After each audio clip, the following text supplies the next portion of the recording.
I do mobile, I'll do online, I will look at television, I go to movies, I read the newspaper, I do all of that. And that's all blending to me. I can't tell you where I really got the story of the day. I can't remember. I do know when I turn the TV on and it's appointment television. And I believe that that's a dangerous thing for traditional advertisers. So you better darn well be thinking, my strategy can be translated across any medium, but let's not go into a thing saying, well, I'm going to do 70% this and 20%. Why do you make that decision up front? You shouldn't make that decision because the idea and the strategy may not translate as well to that medium. I think if you get a real solid strategy and you know what your central selling idea is and you know your target, it will be very clear to you which mediums you should use. And you guys have done some very interactive campaigns. You were mentioning one before, we were talking a little bit off camera, about one that involved mobile phone and special spots. How did that kind of work? Yeah, that was an interesting idea. During Super Bowl, we realized that we had the ultimate cross-platforming opportunity of all time. I mean, I think most people say, okay, if I got a spot on the Super Bowl, my job's done, and America will talk about it, and I'll create buzz marketing, which I think is a very reasonable to call it a medium. I believe anything you generate on PR or buzz, and it depends what your definition is. To me, it's anything people talk about the next day or they talk in their conversation. But you have to go beyond that because we said, we know people are watching the advertising. We know as the largest advertiser in the Super Bowl, people are really watching AB.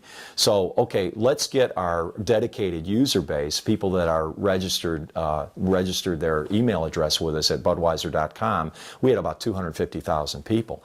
And we said, let's go ahead and send them a text and says, hey, look, if you guys will vote on the Super Bowl spots that you most, your favorite Super Bowl spots from AB, tell us yes or no or whatever, we'll give you a code to unlock a secret spot that nobody but the loyal Bud drinker is going to see. And it was generally a little racier and whatever, but we also gave them the capability to pass it along to their friends. So it was kind of like, wink, wink. It's secret, and you're the gatekeeper. Sure. You're going to decide where it goes. And we've been doing that for the last 3 years. And in fact, one of our spots, this one most recently that we used as a secret spot in the Super Bowl is up for an Emmy. We won an Emmy last year for an online-only play called Swear Jar.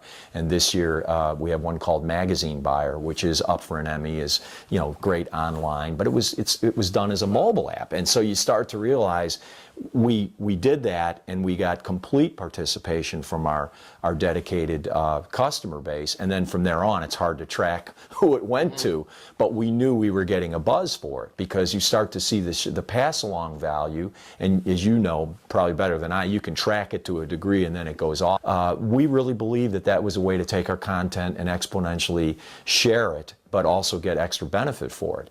And so beyond the Super Bowl, we were just absolutely everywhere with our messaging, including the secret stuff that then became as popular as some of the pass along from traditional TV. Yeah. So it's very funny how that works. I think it's a fascinating subject that a lot of our viewers, I know, talk about and think about a lot is, how is something more viral than something else, and how is something passed along more often than something else? Well, generate buzz. in my opinion, it's a lot like the creative for the TV model or great radio or whatever. If it's the nugget of a brilliant idea, you should be able to sense it and feel it. I mean, yes, there have been moments in my career where it's like, how did that just catch fire? You thought it was great inside the boardroom environment, and you thought it was great when you were producing it, but there's that element of magic that makes it suddenly somebody's, when a consumer gets it and absorbs it as their own and wants to share it, you've hit pay dirt. This is an amazing thing. So that's what happened with things like Yes I Am and I Love You Man. When it gets catchphrases in the vernacular, that was kind of the precursor to this content sharing, because they didn't have the content means to share, but they shared it verbally. And that was what was happening with all those things. But now you're starting to see things like our Magazine Buyer spot or Swear Jar, which have only had an online existence. And you're seeing that as the currency of pass along. I mean, people are going, hey, I'm not telling you, I want to share it and show it to you. Look what I found, And boy, that's invaluable for a brand that's really Bud Light's currency is the current contemporary adult beer drinker. I mean, that 21 to 25-year-old is the sweet spot for us. And you have got to continue to wow and excite and, just engage that customer, or you're going to die on the vine. It's an amazing phenomenon in beer because it's very image-driven. And if you talk the language of that customer, you become their brand. Yeah, and you mentioned a lot of words like wow and excitement and magic and things like that. And as we wrap up here, a couple questions on you personally. Yeah. Is there a favorite moment that you've had thus far in your career where it was just like, wow, this is unbelievable? I'm lucky I get to do this. I mean, I have two, and they're kind of opposite ends of the spectrum. That the moments of the one moment where I couldn't believe what we were doing. It was the beginning of our trying to break the model of how to do creative development, and my kids were little, and my wife was out shopping, and it was the NC2A final game. Arkansas playing somebody, but Bill Clinton was in office. And it was the onset of Yes, I Am. We had just introduced Yes, I Am, the little guy who's, talking to the limo drivers at Midway Airport, in Chicago. That's where we filmed it. And I remember that because I had to pay a policeman off to let us keep shooting. We were not there. We were there without a permit, so that was my contribution to that spot. Good work. So, yeah, thank you. Well, having been born and raised in Chicago, I knew what to do. So the great thing about it, though, was when we launched that idea, it became a phenomenon. Everybody was doing Yes, I Am, and they were kind of mimicking it. You were hearing it on the, through the disc jockeys, some of the television commentators.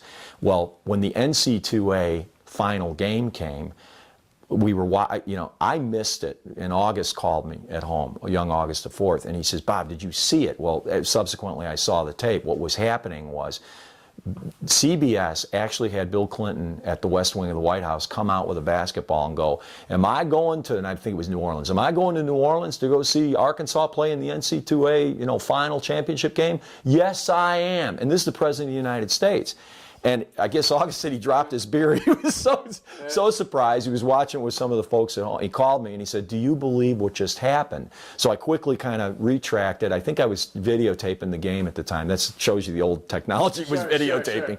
And went back, spun it back, and I go, oh my God, we have done it. We have taken a catchphrase that we created, and now it's into the vernacular where the President of the United States is doing it. And they didn't even ask our permission to rip us off. So it was great, And that was the most unbelievable eye-opener to everybody, and it was unbelievable because then we just said we can do it and we know how to do this, and we did it with I Love You Man and I love What's Up and all these things. And then the riskiest thing I was ever involved with, and the one that was the most emotional, was after 9/11.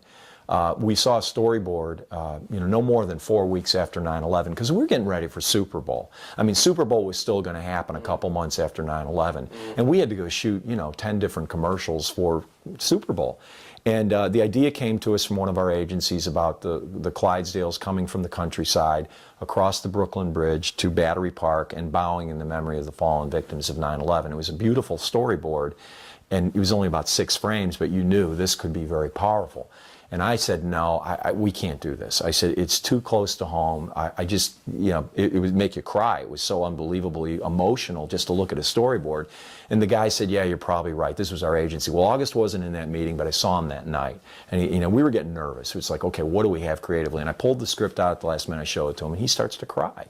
And he said, we got to do this. And I said, well, are you sure? I mean, I'm just worried about the risk. I don't think we can get into New York. And he goes, no, do it. Figure out how to do it. So it was the first week of December. Rudy Giuliani, God bless him, was the mayor, obviously, and he said to his people, let him in. We were the first film crew for any medium to come into New York City, and they closed Brooklyn Bridge on a Sunday with helicopters overshooting our Clydesdales coming over, which probably scared some people, but his strength of saying we're not going to look like we're buckling to terrorism and we're going to allow our city to open up again, and they loved the idea. So that was one thing to get it shot, but we went and saw the film then. We're in early January now, getting ready for the Super Bowl, looking at edits, and it was just so emotional. And then the real challenge was, are we really going to run this? Because it is so risky. And so what August and I agreed to do was, I was going to call the beat reporters that followed us, the trade guys and the guys at the major newspapers, and I said, look, we're generally pretty good terms, we're generally friends, but I said, I'm asking you as a friend this time to tell me, have we lost our mind? And the word back was unanimously, especially from the guys based in New York, no, go do it. It's great. It's wonderful. You're going to get some criticism, but, do it. It's good for the country. And we did it, and we really didn't get any criticism. And it only aired once on national television, but today it lives on YouTube forever, as you know. But it was the most emotional, difficult to shoot, difficult to to look at the film, and it still is today because of what it means to us. So that was it was tough. That's a wow moment. I think our viewers are going to enjoy that too. I mean, just people thinking, wow, this is just advertising. You know what I mean? And I think this. I appreciate you doing this today to help kind of show a little bit more about what's behind this advertising and things like that. And my final question is, what are you up to nowadays? Well, I appreciate, David. I'm involved in consulting now. I'm working in a looser structure than what I was used to in the old days. I'm fronting a local advertising agency that's going to help me create some ideas. I develop advertising or web tactics for companies that are looking for more entrepreneurial project-based help. And so I do have a traditional agency backing me up to help me on some things when they have time to do it. But I'm generally out on my own doing some consulting, also working on some projects with a dear friend of mine, a guy named Tony Ponturo, a giant in the industry who worked at AB in the media area, and together our contacts that we've known over the years through our Super Bowl experiences have been calling us saying, hey, would you guys help us out? So busy, trying to figure out how to balance it all. Some new product introduction stuff I'm working on, but enjoying very much working on my own with a little bit of help, on some creative development as well. Well, very cool. And I think I want to thank you again for joining us today and for this exclusive interview here on The Rise to Top. And best of luck with all the endeavors. And I know that I'm sure all the great campaigns that come out in the future are somehow going to have part of your name attached to it. So thanks, Dave. I appreciate it. And we do a high five on the way out. Yeah, man. On The Rise to the Top. All right. All right. Thanks, buddy. Appreciate it.